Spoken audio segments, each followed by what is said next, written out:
Sure, I know that you are tired of hearing about it, but most repeat the same theme over and over again. It's as if they were trying to refine what seems so strange and off and important to them. It's done by everybody because everybody must work out what is before them over and over again because that is their personal tiny miracle. Like now as like before and before, I have been listening to symphony after symphony from this radio. It makes me realize that certain people now long dead were able to transgress graveyards and traps and cages and bones and limbs. In tiny rented rooms, I was struck by miracles. The flesh covers the bone and they put a mind in there, and sometimes the soul, and the women break faces against the walls, and the men they drink too much, and nobody ever finds the one but keep looking, crawling in and out of beds. Flesh covers the bone and the flesh searches for more than flesh. There is a loneliness in this world so great that you can see it in the slow movement of the hands of a clock. People so tired, mutilated, either by love or no love. People just are not good to each other. We are afraid. Our educational system tells us that we can all be big winners, but it hasn't told us about the gutters or the suicides, or the terror of one person aching in one place alone, untouched and unspoken to. People are not good to each other. People are not good to each other. I suppose they never will be. I don't ask them to be. But sometimes I think about it. There must be a way. Surely, there must be a way. There is no chance at all. We are all trapped by fate. Nobody ever finds the one. Nobody ever finds the one. There is no chance at all. We are all trapped by fate. Who put this brain inside of me? It says that there's a chance. It's kept the rope from my throat. Maybe it'll loosen yours. The city dumps fill. The junkyards fill. The graveyards fill. Nothing else fills. Nothing else fills. Nothing else fills.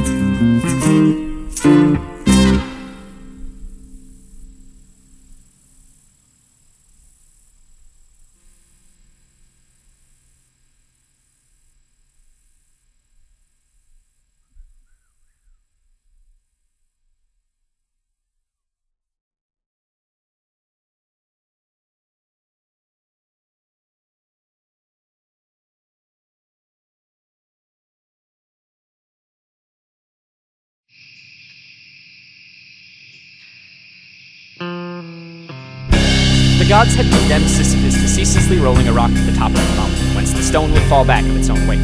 They had thought with some reason that there is no more dreadful punishment than futile and hopeless labor. Nothing is told us about Sisyphus in the underworld.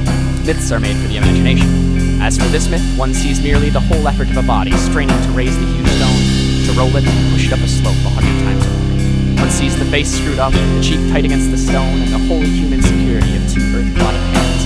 At the very end of this long effort, the purpose is achieved. Then Sisyphus watches the stone rush down in a few moments toward the lower world, whence he will have to push it up again toward the sun. He goes back to the flame. It is during that return, that pause, that Sisyphus interests me. A face that toils so close to stones is already stone itself. I see that man going back down with a heavy yet measured step toward the torment of which he will never know the end. That hour, like a breathing space which returns as surely as his suffering, that is the hour of consciousness. At each of those moments when he leaves the heights and gradually sinks towards the layers of the gods, he is superior to his fate. He is stronger than the rock. The workman of today works every day in his life at the same task, and his fate is no less absurd. But it is tragic only at the rare moments when it becomes conscious. Sisyphus knows the whole extent of his wretched condition. It is what he thinks of during his descent. There is no fate that cannot be surmounted by scorn. If the descent is thus sometimes performed in sorrow, it can also take place in joy. When the images of earth cling too tightly to memory, it happens that melancholy arises in a man's heart. This is the rock's victory, but crushing truths perish from being acknowledged. Thus, Oedipus at the outset obeys fate without knowing it. But from the moment he knows, his tragedy begins. Yet at the same moment he realizes that the only bond linking him to the world is the cool hand of a girl. Then a tremendous remark rings out. Despite so many ordeals, my advanced age and the nobility of my soul make me conclude that all is well. I conclude that all is well, says Oedipus, and that remark is sacred. It echoes in the wild and limited universe of man. It teaches that all is not, has not been, exhausted. All Sisyphus' silent joy is contained therein. His fate belongs to him. The rock is still rolling.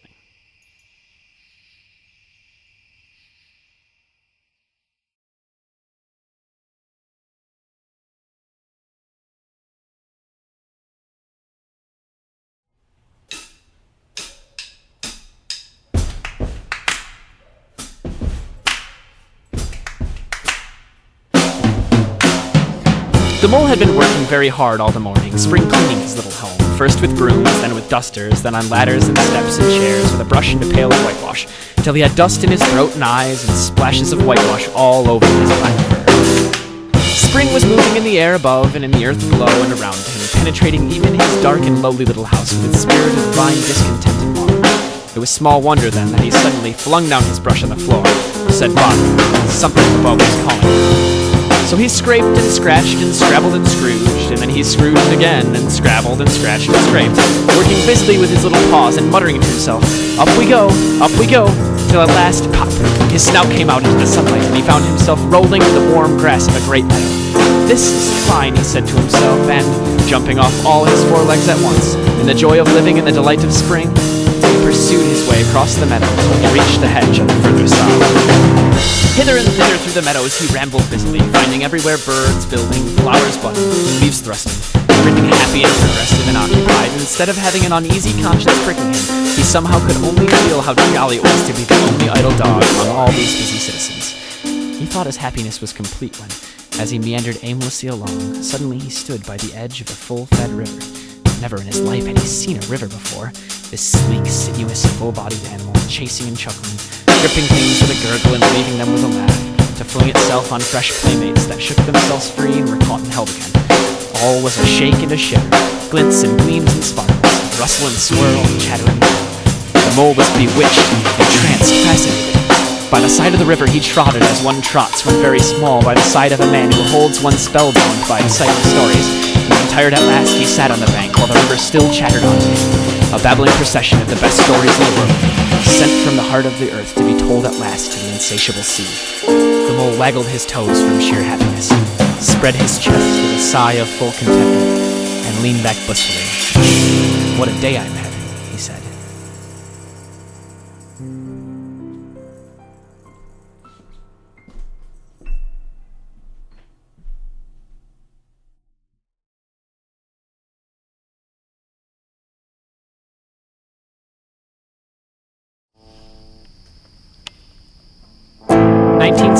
San Diego. I'd just come out on the other side of a relationship that blew up. I was angry and disillusioned and ultimately self-destructive. I lost everything I believed in. I was as utterly and completely alone as I've ever been. So I began going on walks.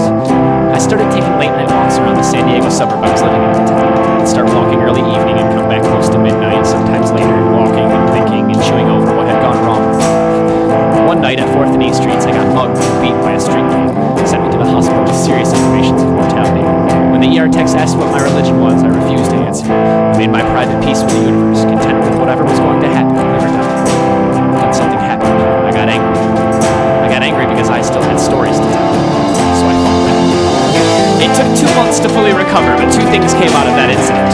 First, I have no fear of death, none whatsoever. Second, as soon as I was well enough, I started walking again, sometimes until 3 or 4 in the morning, through parts of town that made even street people nervous.